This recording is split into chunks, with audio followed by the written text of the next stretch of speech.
I was actually working on a review for Proteus this past week, until I saw Delusion had finally come out of early access.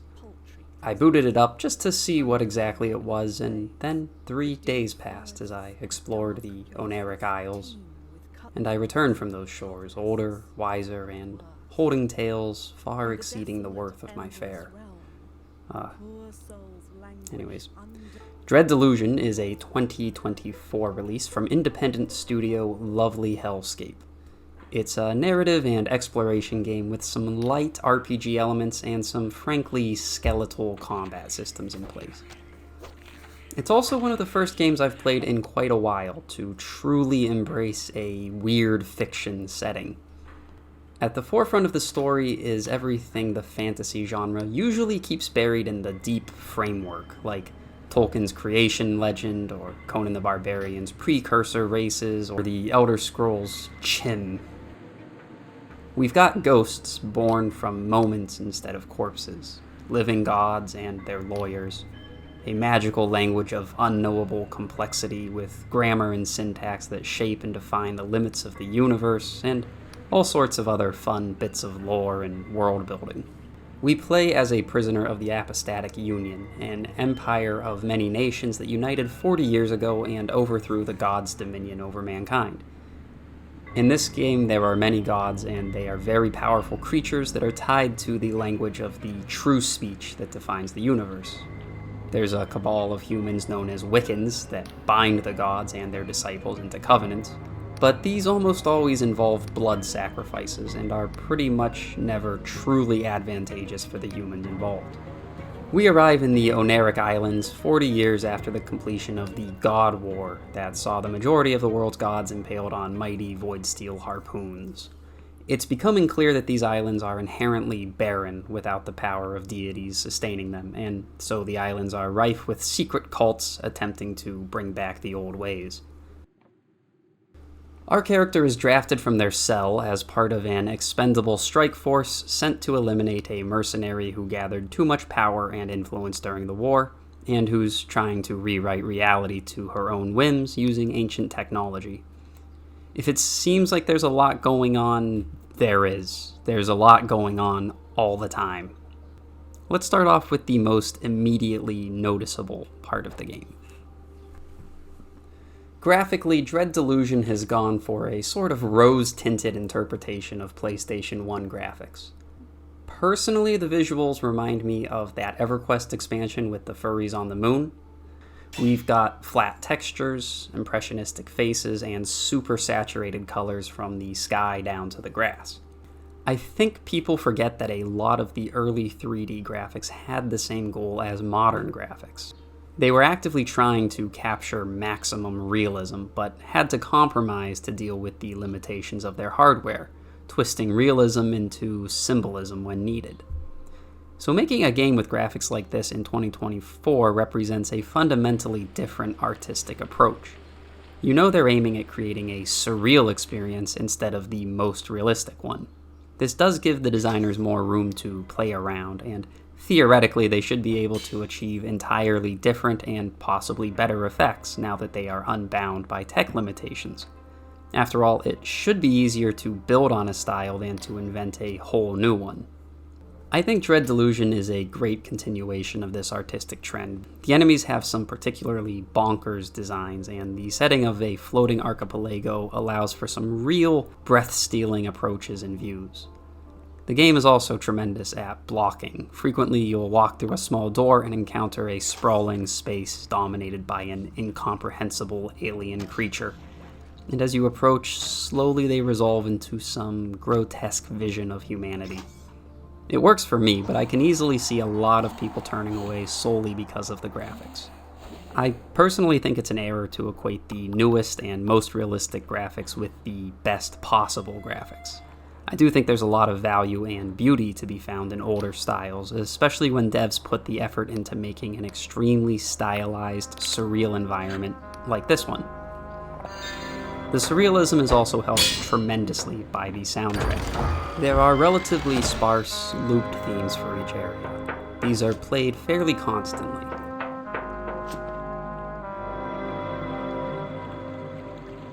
The theme for Hallowshear feels like a synthesizer having a mental breakdown, weeping and praying in slow alternation.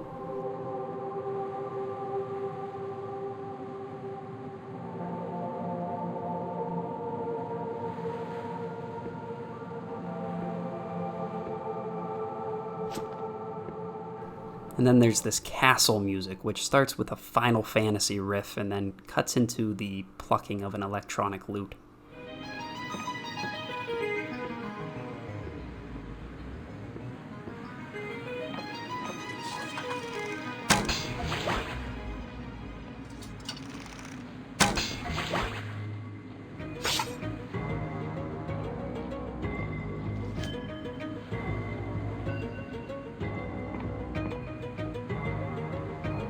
All of the music is solitary, melancholy, dreamlike. They're slow and unobtrusive enough that they blend into the background quickly, and you almost forget they're playing as they set a perfect tone. But somewhere around the 16-hour mark, I realized how few tunes are actually in the game, and how long I had been listening to them on loop. It's lucky that I really liked them all. There's a bit of voice acting at the beginning of the game, but for the most part this is an RPG where you'll be doing a lot of reading. The actual gameplay is the most divisive factor of this game. There's a focus on exploration and lightweight RPG leveling. We have 4 stats, here called Delusions, which correspond to both a combat and exploration skill. For example, Strength makes you hit harder, but it will also let you bust down locked doors, and Persona gives you better stamina regen in addition to letting you pass speech checks in quests. Experience towards Delusions is gained through quest completion and scouring the world for these floating blue skulls. Killing enemies does nothing for your character progression, and enemies only drop very generic consumable items.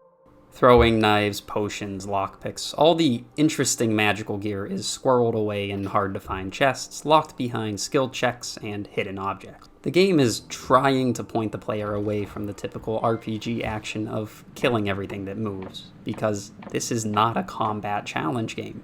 Comparisons to Dark Souls and Morrowind are pretty unfounded as far as the combat goes, although admittedly it heavily borrows Dark Souls' level design by throwing linked path shortcuts in both the overworld and dungeons as often as it can. And as for Morrowind, well, it has mushrooms and weird gray-fleshed bugs. Anyways, Melee is an incredibly straightforward mix of standard attacks and blocking, with most enemies dying between 1 and 7 strikes. Player attacks stagger enemies pretty ferociously, and overall it just seems tuned for pacifism. You're faster than almost every enemy, even at base agility, so once you get a bow or a ranged magic attack, you can fly them like a kite while shooting them down. Or you can just sneak or run past them. Most enemies will drop a health or mana potion when they die, and there's no limit on how many of these you can carry. By the end I had about 60 of each potion left over. I do think it may have benefited from capping the potion limit just to add a small bit of tension, but this game generally seems uninterested in having you mow down hordes of enemies. I do wonder if at some point the plan was to make all the enemies extremely deadly and hard to kill, as the game teaches you to run past and sneak around them before it tells you to kill them. And it provides restorative items in such huge quantities, which seems like an assumption you'll be getting hit a lot. There's something just a little off-kilter with the combat design, but ultimately the combat isn't truly the focus of the game. It'd be a bit of a disservice to the game to just list out the plot beat for beat, so I'm not going to do that. This is, overall, the best written game I've played in a long time. Even minor characters add tons of flavor to their areas. Subquests are shockingly well developed, to the point where individual side quests have more complex character work than some entire games I've played. I'll give an example that's going to spoil a moment in the first town you come across. The town of Quill grows a special trade good, Scry Shroom, a mushroom that bestows strange visions of the future to any imbiber. Or it did maybe before the town impaled the object of their worship with a howitzer-sized harpoon 40 years ago. Now the mushrooms are trafficked as a potent hallucinogen that occasionally predicts the future, but the crop is worse every year. As part of their contract with the deceased god, the citizens of Quill would sacrifice their children to ensure a bountiful harvest. With the sacrifices ended, the mushrooms are dying off, and the town of Quill, with no resources except the magic mushrooms, is dying with it. You catch wind that someone in town is attempting to revive the old god to restore the harvests. The local Scryshroom exporter is a likely guess, but he fought in the God War. All the old men remember how cruel their god's terms were, how many dozens of children were sacrificed each year in the sacred mushrooms to ensure the bounteous harvest. So you start skulking at night, chasing down hooded figures, and discover a ritual at the old god's skull. When you first entered the town, you encountered the mayor's young son, an idle boy bored of small-town life who has grown up hearing impossible war stories of old men who, in their youth, saw a tyrant god destroying their town and raised arms to protect it, who challenged the status quo to avenge their brothers and protect their sons. Tales of noble sacrifice and heroism and an unbelievable victory. You interrupt him after he's fed himself to the sacred mushroom, suspended in its digestive acids, and he explains, "Without the Scryshrooms, the village is dying. A few more bad harvests and it'll be gone. He's giving his life to save everyone, his family, his friends, his home. It's heroic, just like those old men and their fallen comrades. Why wouldn't it be heroic? Because it's not a war? You're given the choice to pull him free and doom the town to obsolescence, but save his life, or let him dissolve and save his hometown." Most of the storylines deal with power, the creation of power, how it corrupts and changes both those who hold it and those who are subservient to it, and explores the motives for usurping it as well. A quick addendum here, now that I've been scouring through the footage and stewing on the story a bit. I think the focus is actually placed more narrowly on the concept of revolution. We're constantly forced to experience a specific internal conflict. Every island we visit has a barely functioning status quo, as well as a somewhat flawed subversive element that seeks to alter or remove that status quo for their own benefit. There's a lot of nuance to each of the revolutions occurring, so the main thrust of the story is about weighing the possibilities, both good and bad, of a revolutionary act. How bad can a system get before it needs to be replaced? Should it be replaced even if the cost is a guarantee of massive bloodshed in a few years?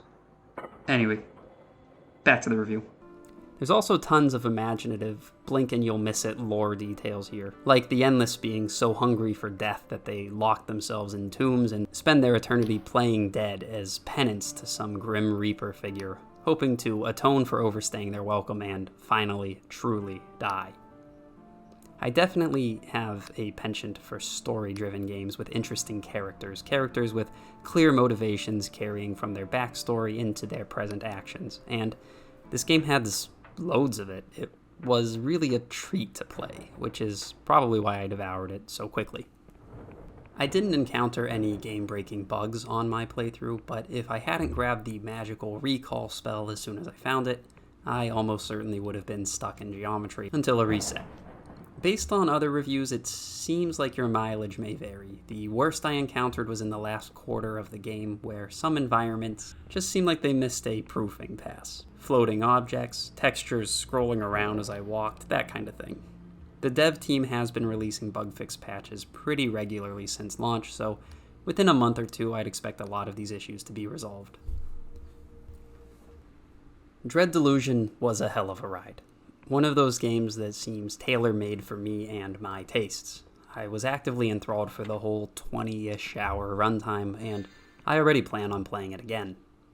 The exploration and story focus kept me glued to the controller for hours on end, and honestly made up for any shortcomings I felt in the combat system.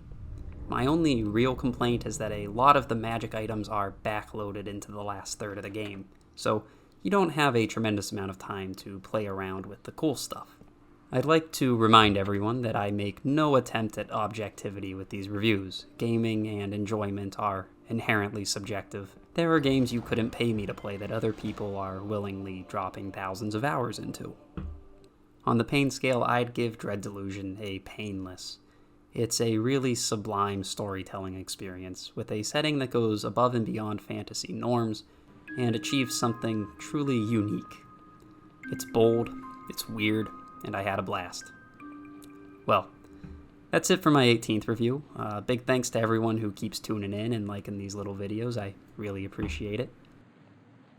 See you!